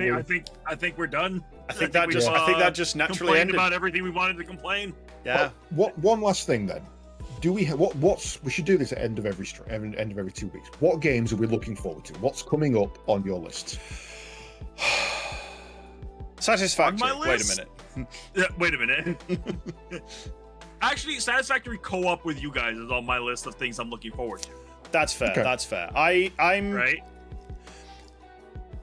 I don't know if I'm fine. Satisfactory is love the game. Absolutely loving it. Absolutely loving it. But I definitely, yeah. I'm very glad I've not played. I'm doing this all solo because there's a lot of little bits and pieces that you're like, oh, that's what's going on. I think I am looking forward to playing with you guys now. Like, yeah, it's definitely there. I think it's one of those we should get as many people as we can. If we can get 15, 20 people doing it, and we can Zerg rush that shit, I say we do it. Yeah, actually, I am all for turn on server, have at it. We'll see how far we get in a week. Yeah. Yeah. You know, I won't turn the server off. That sort of level of, oh god, the people that want to no life it can happily no life it. Like, it's fine. Everyone else can just jump in and out. Yeah. But yeah, it's on the thing of you've played as much as you want to the solo game. If you come into here, know that you will be over the top spoiled. Like it is. you will miss things. Yeah, you will miss all the little quirks and stuff like that. Yeah. Yeah. I think that's something. The problem for me is that there's so many. I've said this every year since 2017. It is a good year for gaming. We have so much to play. Whoever thought X would be out in this year? What was it? What do you mean they're releasing X in current year? Yeah. Like, problem for me is that I can't afford any new games, so I'm stuck playing with what I currently have. Well, honestly, that's kind of my thing at the moment. I'm obviously just coming out of a redundancy back into another job, so my funds have been iffy this month, shall we say. I'm currently in redundancy because my wife was in the middle of getting a new job, so yeah.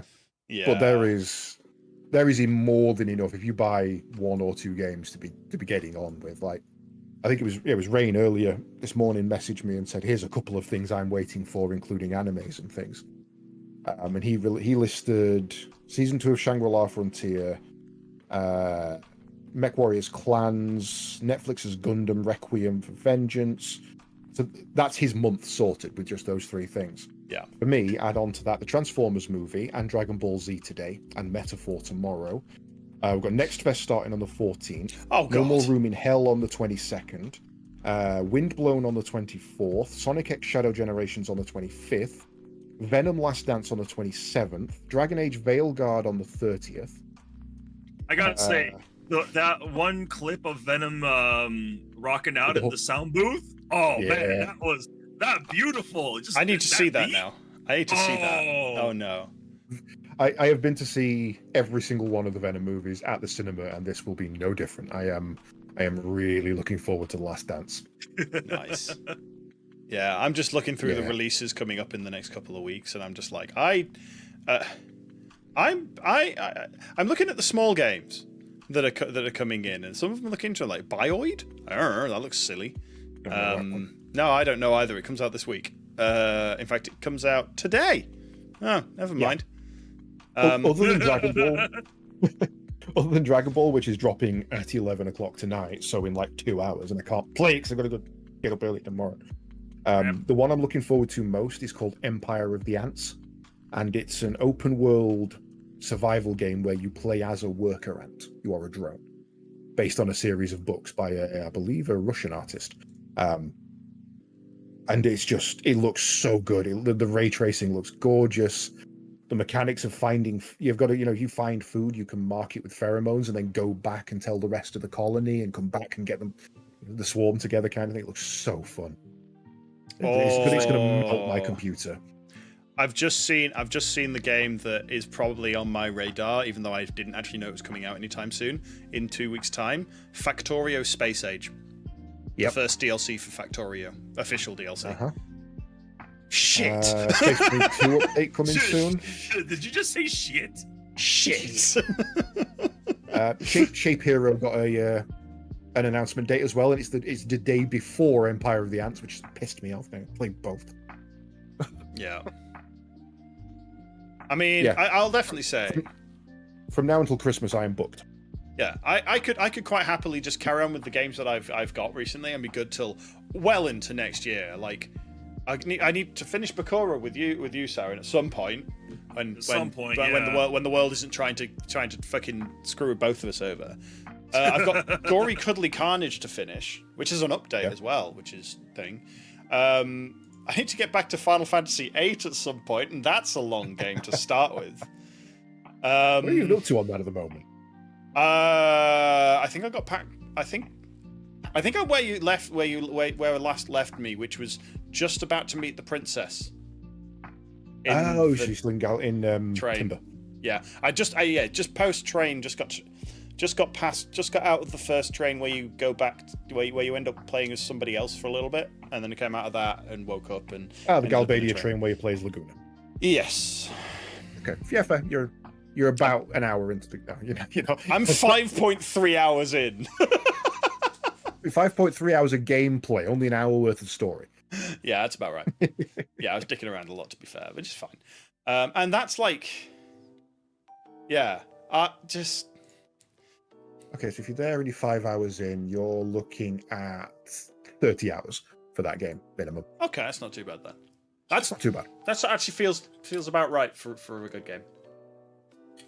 But yeah, I want to go back and play Elden Ring because Lydia's just finished Elden Ring with Malk, and I'm like, I want to play Elden Ring. Damn it! I've got 20 hours in that game already, and it's just like I don't even know where I'm up to. I don't think actually I know where I'm up to. I've at least gone to Round Table Hold. That's the only achievement I've got. At 20 hours. Damn. Yeah. There's an update to Power Wash Simulator. Oh, the Shrek one's come out. Okay, fine. Shrek dropped this afternoon, I think that was. Oh my god. Shrek? Oh yeah, you can clean Shrek's swamp now, including his boulder. That's a nice boulder. Mm-hmm. I'm genuinely.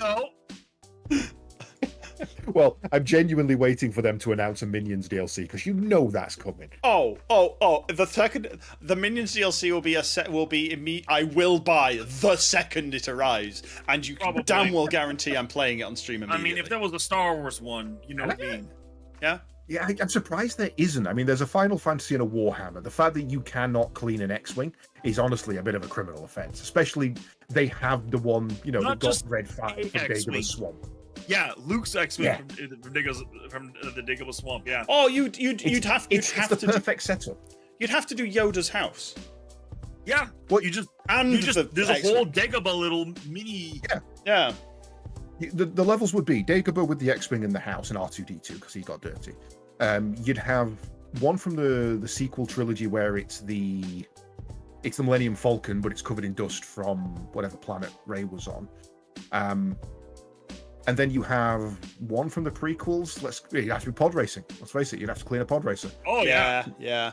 But back in Watto's shop, cleaning the droids and the pod racer and the parts and the hyperdrive and yeah, of course. There's the whole shop. Done. The whole shop. Yeah. If they wanted to do extra ones, probably the sand speeder. Sandcrawler. Sandcrawler? Sandcrawler would be good, yeah. That's a big one. That's a big one. Ooh. What about the crashed AT-AT on Hoth? Getting all the snow and everything off it, cleaning it up, ready for repair. Oh no, they blew it up. Never mind, he blew that up. I would say maybe like the Hoth, an AT-ST, maybe, that's been knocked over by the Jawas. Small. Yeah. Yeah, but the jar was a ring around. Gravity one. Do a zero gravity one. The hull of a Star Destroyer. You'd be there all week. Yes. How is it getting dirty? It's in space. Clean up Alderaan. No, never mind. No, you're cleaning off all the blast scoring. Yeah, true. No, it'll be interesting to have an arc welder as well to actually melt bits back into shape. Clean up Alderaan. Oh wait. No. You're cleaning up. Clean up the palace in Alderaan, and you finish it, and the last thing you hear is. Last thing you hear is a million voices cry out in agony and then suddenly cease. That's so mean. Bright light. That's the God. childish aesthetic that Power Wash is going for. No, but if they ever did it so you could do your own mods for it, you know that's happening. Trilogy. The prequel trilogy is the obvious one. You've got the Gungan speeder from that got bit by the fish. Yeah. That needs cleaning. Yeah.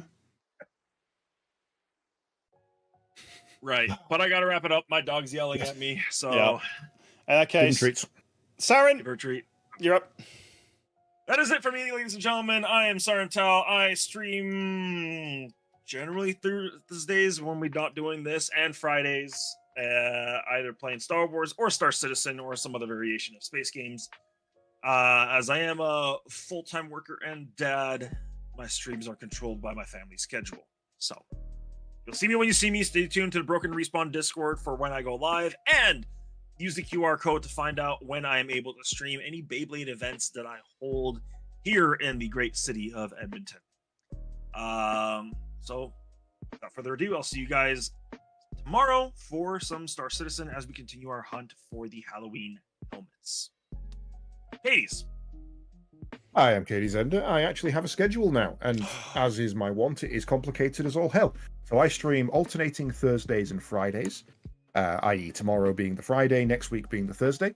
I stream every Saturday, and then it's Retro, which is my retro gaming session on a Sunday, where we're currently playing through Jack 3. Should be able to finish that hopefully this week before we pick our next game. Tomorrow's, which is probably going to be a longer stream because I've got the day off, we're going to be doing some Dragon Ball, doing the new Sparking game and playing through the story mode. Nice. So join us for that, and in the insanity, and if you own the game, come and beat me up, because I will suck. Yep. Sliver. Yep. I'm TBSliver. I stream normally Tuesday, Wednesday, and Friday UK time, 8 p.m. UK time. I'm not streaming tomorrow because I'm on my way to UKSG, so watch one of these two Muppets. Yeah. Not much more to say about that. I'll be back next Tuesday with probably some Satisfactory, and then hopefully Wednesday we'll get back to the thing so that Sarin stops bugging me about it again. Chant it with me, everybody. Do the thing. Do the thing. Do the thing. Do the thing. Other than that, I'm going to be looking at, Satisfaction is going to take up my time for the next while, and then Bakura with Sarin at some point when we've got a chance, because I think we do one more session on that game, and then if we're lucky, and then maybe Elden Ring, maybe Final Fantasy VIII. We'll see how I feel. We'll get to it at some point. Yeah. Other than that, thank you very much, everyone, for joining us this evening. Yes. And Krem will be back on Tuesday with Diablo if it works. And if you want some chill gameplay stuff, go watch Kremlik. He's normally live before any of us really go live. He's normally like midday almost sometimes, depending on when he gets back and stuff. So keep an eye on Discord as well. He has his own notifications now for those, so you can subscribe to those using the usual role assignment channel. So get in the Discord, brokenrespawn.tv/Discord, and join us and come chat. Other than that, thank you very much for joining, and see you in 2 weeks. Farewell. Bye bye. I'll be the same.